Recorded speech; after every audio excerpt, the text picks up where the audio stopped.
Shalom, kami dari pelajar Katekisasi di tahun 2025 HKBP Cibitung dan Pospel GCV kelompok 6 yang berjudulkan Sejarah Misi HKBP ke Tanah Batak. Perkenalkan, nama saya Bastian Febrianto Butar-Butar. Saya Yehezkiel Andrian Sitorus. Saya Natasha Angelika Silitonga. Saya Rahel Marisana Pitikulu. Saya Maria Trinomi Siombing dan teman kami Joshua Otto Leandros Yanturi yang sedang berhalangan. Latar belakang misi Kristen di Tanah Batak. Wilayah terisolasi. Pada awal abad ke-19, Tanah Batak menjadi perhatian misionaris dari berbagai organisasi Kristen. Wilayah ini dianggap sebagai daerah yang terisolasi dengan masyarakat yang masih memegang teguh tradisi animisme dan adat lokal. Tantangan besar. Meskipun tantangan besar seperti resistensi budaya, bahasa, dan politik kolonial Belanda mengadang, para misionaris tetap berusaha membuka jalan bagi penyebaran Injil di wilayah ini. Upaya berkelanjutan. Misionaris awal seperti Pendeta Richard Burton dan Pendeta Nathaniel Ward tahun 1824 dari Baptis Inggris memulai eksplorasi ke Tanah Batak. Meskipun upaya mereka tidak berhasil karena kurangnya pemahaman budaya dan dukungan. Tujuan kajian sejarah misi. Analisis peran tokoh. Menganalisis peran setiap tokoh dalam konteks misi Kristen ke Tanah Batak, memahami motivasi dan strategi yang mereka gunakan dalam penyebaran Injil di wilayah yang memiliki tantangan budaya yang kuat. Eksplorasi tantangan. Menggali tantangan dan rintangan yang mereka hadapi dalam menyebarkan Injil dan ilmu pengetahuan di Tanah Batak, termasuk resistensi budaya dan politik yang menjadi hambatan utama. Evaluasi dampak. Menilai dampak jangka panjang dari kontribusi mereka terhadap gereja dan masyarakat Batak, baik dalam aspek spiritual, pendidikan, maupun sosial budaya. Misionaris Baptis Inggris 1824. Yang pertama, kedatangan.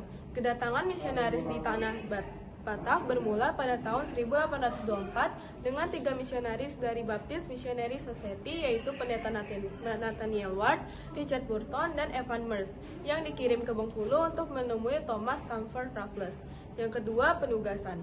Mereka bertiga bertugas di Sumatera di tempat yang berbeda. Pendeta Ward di Bengkulu, Pendeta Burton di Sibolga, dan Pendeta Merce di Padang, dengan misi menyebarkan Injil di Indonesia, khususnya wilayah Sumatera. Yang ketiga, tantangan. Kedatangan mereka tidak disambut baik dari masyarakat Batak. Meskipun disambut ramah oleh raja-raja di Selindung, mereka terpaksa mundur karena Inggris menarik diri dari Sumatera dan pemerintahan Belanda menolak memberi izin. Warisan misionaris Baptis Inggris. Yang pertama, terjemahan Alkitab.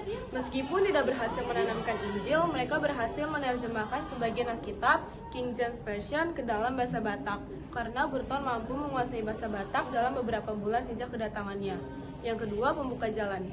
Mereka membuka jalan bagi misionaris berikutnya untuk memahami tantangan di Tanah Batak, memberikan informasi berharga tentang budaya dan bahasa setempat. Yang ketiga, pemahaman bahasa. Kemampuan Burton menguasai bahasa Batak dalam waktu singkat menjadi modal penting dalam upaya penerjemahan dan komunikasi dengan penduduk lokal. Samuel Munson dan Henry Lyman 1834. Latar belakang. Samuel Munson lahir pada 23 Maret 1804 di New Hampshire, Maine, dan Henry Lyman lahir tanggal 23 November 1809 di Hart di Northampton,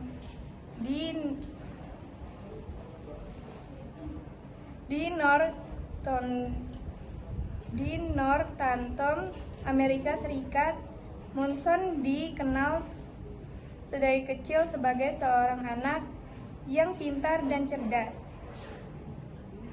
Sedangkan Lyman awalnya memiliki sikap anti keagamaan sebelum akhirnya bertobat. Persiapan misi. Setelah menyelesaikan pendidikan di sekolah pendeta dan menikah pada tahun 1833, kedua misionaris ini dipersiapkan sebagai pemberita Injil ke tanah Batak oleh American Board Commission for Foreign Ministry.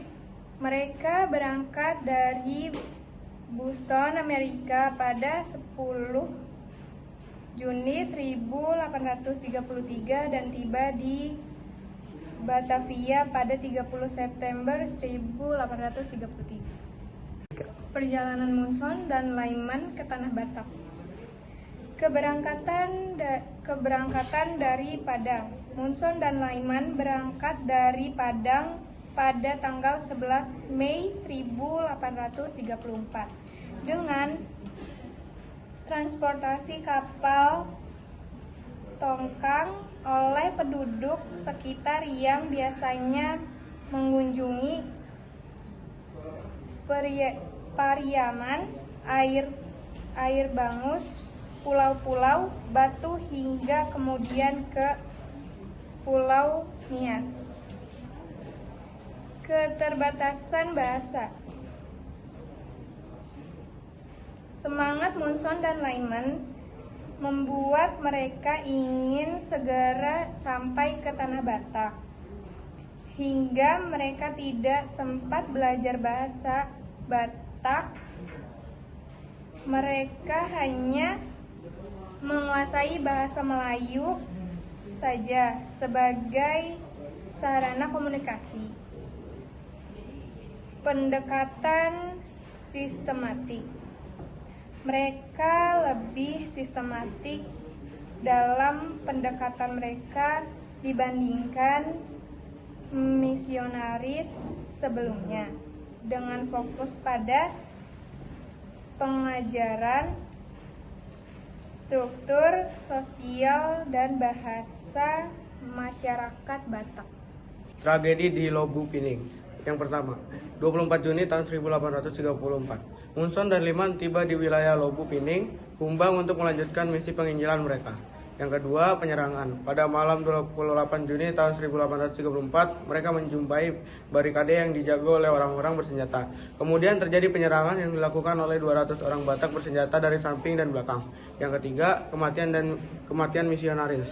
Para kuli dan penerjemah melarikan diri ke dalam hutan. Saat itulah Lyman ditembak dan Munson dibunuh dengan tombak. Mayat kedua misionaris itu dibawa ke desa Sisakas. Dampak kematian Munson dan Lyman. Pertama, peristiwa yang memilukan itu segera menyebar ke seluruh penjuru tanah Batak, sangat mengejutkan seluruh penduduk. Yang kedua, banyak penduduk tanah Batak menyesali apa yang diperbuat oleh penduduk Lobu Pining, merasa bahwa kedua penginjil ini tidak sedikit pun berbuat curang. Ketiga, misi mereka membuka mata dunia terhadap tanah Batak dan kondisi masyarakatnya. Dan yang keempat, mereka dikenang sebagai martir pertama dalam sejarah misi Kristen ke tanah Batak, yang akhirnya menggerakkan lebih banyak misionaris untuk datang. Kenangan untuk Munson dan Lyman. Tahun Munson dan Lyman gugur sebagai martir di tanah Batak. Jumlah misionaris yang menjadi martir di Lobu Pining. Jumlah orang Batak bersenjata yang menyerang kedua misionaris. Di kota Northampton, Amerika Serikat, orang-orang dapat membaca sebuah prasasti untuk mengingat pendeta Harry Lyman, anak dari Theodore dan Susan Lyman dari Badan Zending Amerika, yang bersama temannya pendeta Samuel Munson gugur di tanah Batak. Pada batu peringatan tertulis kenangan untuk orang Amerika yang mati martir di tanah Batak. Selanjutnya, Franz Wilhelm Junghun pada tahun 1840. Pertama, beliau peneliti komprehensif, yaitu meneliti berbagai aspek kehidupan Batak. Beliau juga dokumentasi lengkap tentang masyarakat Batak, salah satunya menulis buku Batalander auf Sumatera. Beliau juga ahli geografi dan bahasa Batak, eksplorasi wilayah dan budaya Batak. Pada 2 Oktober 1840, Junghun melakukan eksplorasi ke tanah Batak. Ia kembali mengeksplorasi tanah Batak untuk kedua kalinya pada 2 November 1840 atas permintaan Belanda. Meskipun kesehatannya tidak mengizinkan untuk tinggal lama di tanah Batak, Junghun sempat singgah di Hurung, Humbang, dan Lembang Selindung selama 2 minggu. Kontribusi Junghun dalam studi Batak. Junghun mendokumentasi struktur sosial, bahasa, dan kepercayaan masyarakat Batak. Masyarakat Batak dahulu digambarkan sebagai masyarakat yang bebas dan tidak mau tunduk kepada raja kampung. Ia mencatat bahwa masyarakat Batak telah memakai sistem parlemen, di mana semua keputusan harus dirundingkan terlebih dahulu. Suara semua laki-laki dewasa diperhitungkan, juga suara perempuan yang berpendidikan. Junghun menganggap sistem aliansi perkawinan Batak sebagai sistem yang paling bagus di Indonesia karena menjadi kekuatan untuk mempertahankan kedamaian melalui perkawinan di luar marga. Rekomendasi Junghun untuk Tanah Batak. Junghun memberitakan saran kepada pemerintah agar jangan mengangkat orang Batak menjadi kepala pemerintahan karena hal itu bisa dimanfaatkan untuk memberontak melawan Belanda itu sendiri. Junghun menyarankan agar pemerintah kolonial memperkenalkan agama Kristen pada orang Batak. Tujuannya adalah untuk memperkenalkan agama kontra Islam dan mencegah masuknya agama Islam di Tanah Batak. Usulan Junghun menarik perhatian Direktur Lembaga Alkitab Belanda yang mengutus Herman Nerbener van der Tuk untuk meneliti bahasa Batak dan menerjemahkan ke dalam bahasa Batak. Herman Nieuwbroner van der Tuk, 1849, ahli bahasa dari Belanda. Herman Nieuwbroner van der Tuk adalah seorang ahli bahasa dari Belanda yang telah tiba di Tanah Batak pada tahun 1849. Ia memiliki latar belakang pendidikan yang kuat dari linguistik dan filologi, memungkinkannya untuk melakukan analisis mendalam terhadap struktur bahasa Batak. Van der Tuk menjadi pionir dalam studi bahasa Batak dan merupakan orang pertama yang secara serius mempelajari bahasa ini. Pendekatan sistematis dan metodisnya dalam studi bahasa Batak menjadi dasar yang penting bagi perkembangan linguistik Batak.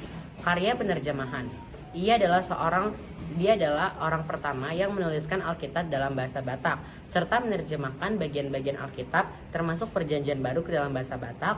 Karya penerjemahannya menjadi referensi penting bagi masyarakat Batak. Van der Tuk tidak hanya menerjemahkan kata demi kata, tetapi juga berusaha untuk mempertahankan makna dan konteks asli dari teks-teks tersebut, sehingga karyanya memiliki nilai yang tinggi dalam pengembangan bahasa dan budaya Batak. Tantangan yang dihadapi Van der Tuk, konflik dengan misionaris. Van der Tuk seiring bertentangan dengan misionaris lain karena ia lebih condong pada studi linguistik daripada penyebaran agama. Dia percaya bahwa pendekatan linguistik yang lebih dalam akan membantu penginjilan lebih sukses di kemudian hari. Bekerja sendiri.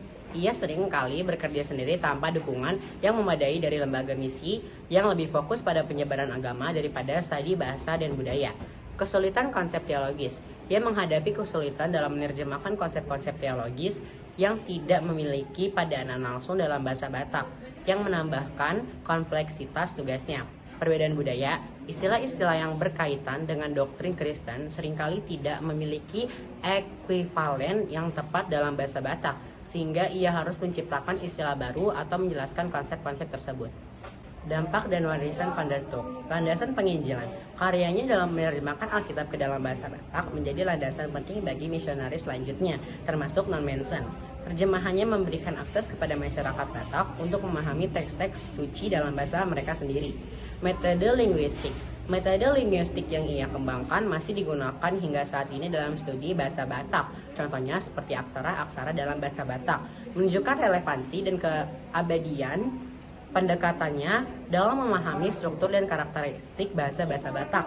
Pengembangan pendidikan. Kontribusinya terhadap pengembangan pendidikan bahasa Batak di kalangan masyarakat berlanjut hingga saat kini, menjadikannya tokoh yang berpengaruh dalam sejarah bahasa dan budaya-budaya dalam Batak. Ingwer Ludwig Nommensen pada tahun 1864. Kedatangan ke Barus. Nommensen berangkat ke Barus pada 16 Juni 1862 dan tiba pada 23 Juni tahun 1862. Memulai perjalanan misinya di Tanah Batak. Yang kedua, pendirian Godung pertama. Ia mendirikan Godung Setasi Sending pertama di Selindung pada tahun 1864, menjadi basis awal untuk kegiatan misionarisnya. Yang ketiga, gereja pertama pada tahun 1864. Nommensen mendirikan gereja pertama di desa Saitini Huta yang dinamakan Huta Dame. Desa Damai sebagai hasil dari misi RMG. Yang keempat, pendirian HKBP. Pada 7 Oktober tahun 1861, HKBP secara resmi didirikan sebagai gereja yang bertumbuh dari hasil penginjilan para misionaris dengan nomensen sebagai Eporus HKBP pertama. Strategi misi nomensen. Yang pertama, nomensen belajar bahasa Batak dengan baik, memungkinkannya berkomunikasi efektif dengan masyarakat lokal. Yang kedua, ia menggunakan pendekatan sosial untuk memenangkan kepercayaan masyarakat, memahami kebutuhan dan nilai-nilai mereka. Yang ketiga, nomensen membantu menerjemahkan Alkitab Perjanjian Baru ke bahasa Toba Batak Toba, menjadikannya lebih mudah dipahami. Yang keempat, ia mendirikan sekolah-sekolah untuk mengajarkan membaca dan menulis menggunakan aksara Latin. Dampak jangka panjang karya nomensen. Jumlah paroki HKBP pada tahun kematian nomensen. Jumlah jemaat HKBP pada masa akhir hidup nomensen. Jumlah pastor Batak yang telah ditabiskan. Jumlah jemaat HKBP yang menjadikannya gereja terbesar di Asia Tenggara. HKBP menjadi gereja Protestan terbesar di Indonesia dengan jutaan jemaat yang terbesar di seluruh dunia. Tahun 1940 HKBP menjadi mandiri.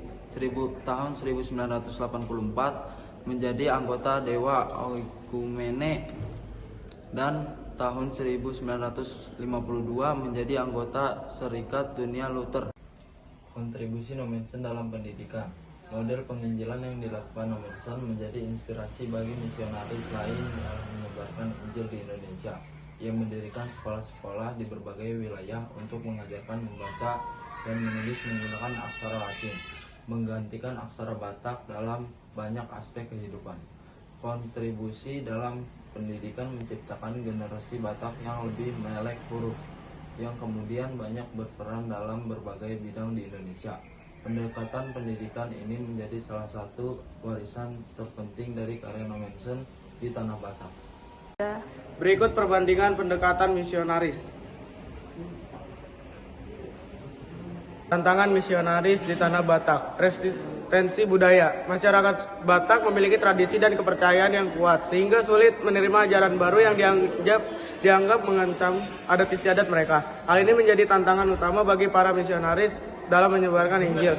Hambatan bahasa. Perbedaan bahasa menjadi kendala signifikan dalam komunikasi. Misionaris yang tidak menguasai bahasa Batak mengalami kesulitan dalam menyampaikan pesan mereka, seperti yang dialami Munson dan Liman. Politik kolonial. Kebijakan pemerintah kolonial Belanda seringkali menjadi hambatan, seperti penolakan izin bagi misionaris Inggris yang dialami oleh Burton, Ward, dan Myers, menunjukkan pengaruh politik dalam upaya penginjilan. Dampak sosial misi Kristen di Tanah Batak. Yang pertama, pertumbuhan gereja, pembentukan HKBP sebagai institusi suatu agama. Yang kedua, perkembangan pendidikan, pendirian sekolah-sekolah dan peningkatan literasi di HKBP. Yang ketiga, transformasi budaya, perpaduan nilai Kristen dengan adat-adat yang ada di Batak. Yang keempat, pembangunan masyarakat, peningkatan kesejahteraan dan struktur-struktur sosial. Misi Kristen di Tanah Batak tidak hanya mengubah keyakinan religius masyarakat, tetapi juga membawa perubahan sosial yang signifikan. Pendirian sekolah-sekolah dan misionaris meningkatkan tingkat literasi dan pendidikan. Sementara nilai-nilai Kristen berpadu dengan adat istiadat Batak membentuk identitas budaya baru yang unik. Perkembangan HKBP setelah nomensen. Pada tahun 1940, HKBP menjadi gereja mandiri, tidak lagi di bawah pengawasan misi Eropa, menandai era baru dalam sejarah gereja ini. Pada tahun 1948, HKBP menjadi anggota Dewan Oikumene, Oikumenser Rat der Kirchen, menandai pengakuan iman internasional terhadap gereja ini. Pada tahun 1952, HKBP bergabung dengan Serikat Dunia Luther atau Lutheranischer Verbund, memperkuat identitas Luthernya dalam komunitas gereja dunia. Yang terakhir hingga saat ini, dengan jumlah jemaat sekitar 2,50 juta jiwa, HKBP menjadi gereja terbesar di Asia Tenggara dan terus berkembang hingga ke luar negeri.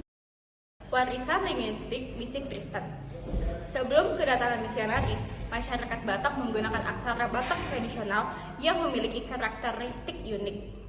Aksara ini digunakan untuk pustaka, kitab, dan komunikasi tertulis lainnya.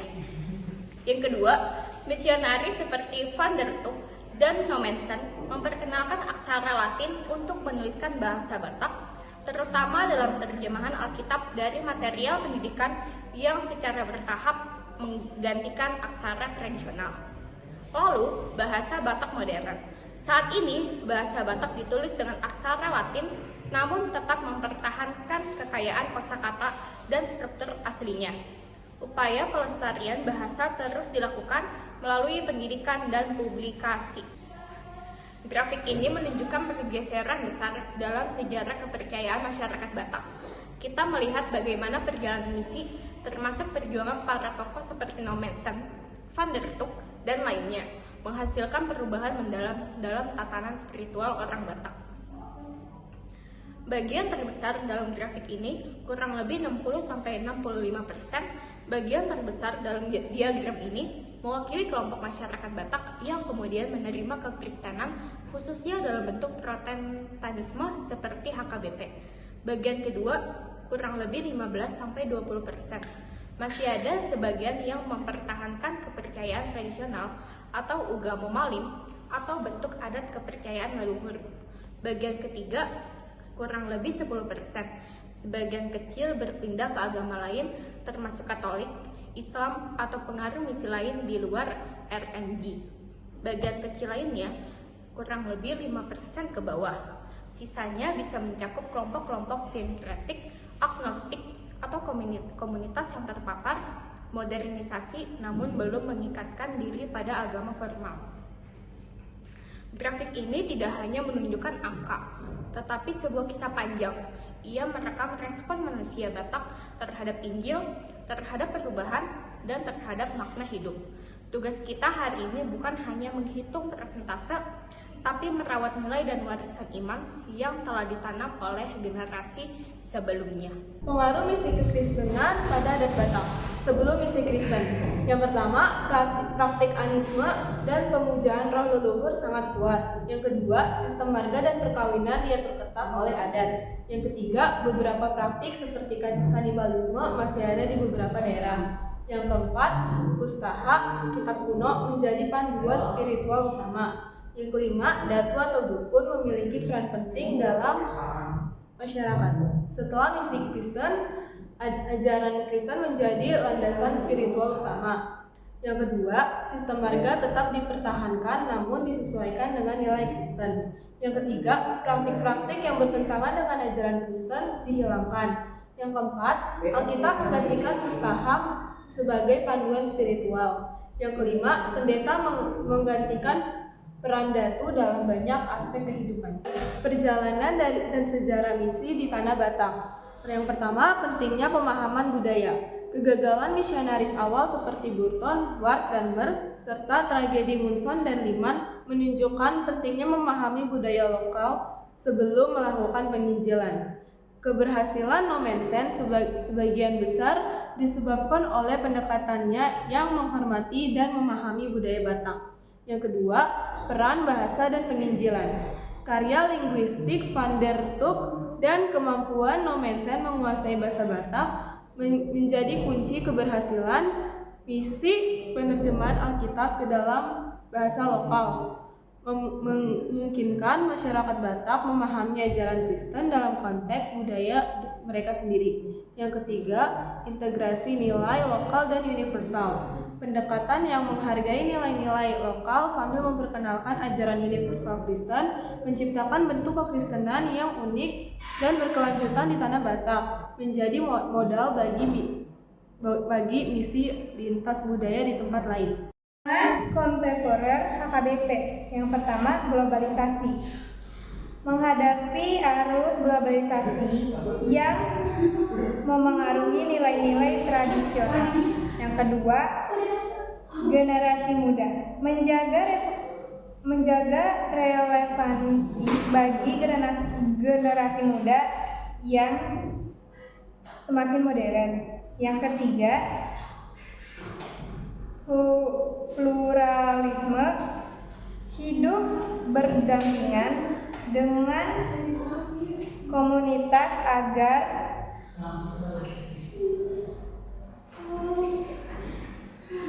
agama lain. Yang keempat, identitas budaya. Mempertahankan identitas Batak dalam konteks modern. Sebagai gereja yang memiliki sejarah panjang, HKBP saat ini menghadapi berbagai tantangan kontemporer. Globalisasi membawa nilai-nilai baru yang kadang tertantang dengan nilai tradisional. Generasi muda Batak yang semakin terhubung dengan dunia global membukakan pendekatan baru dalam pelayanan gereja.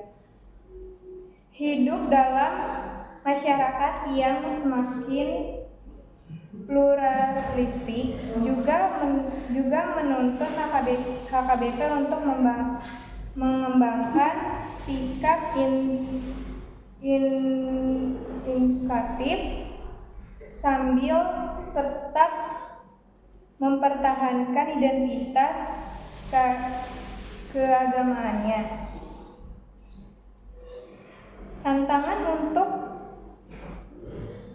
melestarikan identitas budaya Batak dalam konteks modern yang menjadi isu penting bagi keberlanjutan gereja ini.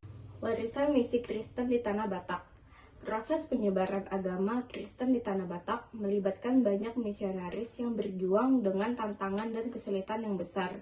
Misionaris pertama seperti Burton, Ward, and Merce pada tahun 1824, serta Munson dan Lyman 1834 membuka jalan meski menghadapi kegagalan dan tragedi. Kontribusi ilmuwan seperti Jung Hun 1840 dan ahli bahasa Van der Tuk 1849 memberikan fondasi yang penting untuk pemahaman budaya dan bahasa Batak yang kemudian menjadi kunci keberhasilan misi selanjutnya. Nommensen 1864 berhasil memperkuat penginjilan dengan pendekatan sosial dan linguistik, mendirikan HKBP yang kini menjadi gereja Protestan terbesar di Indonesia dengan jutaan jemaat di seluruh dunia. Misi Kristen di Tanah Batak tidak hanya mengubah lanskap keagamaan, tetapi juga membawa perubahan sosial, pendidikan, dan budaya yang signifikan, menciptakan identitas Batak Kristen yang unik dan berkelanjutan. Sekian presentasi dari kelompok 6. Selebihnya mohon maaf bila ada kekurangan materi Dan kata Shalom.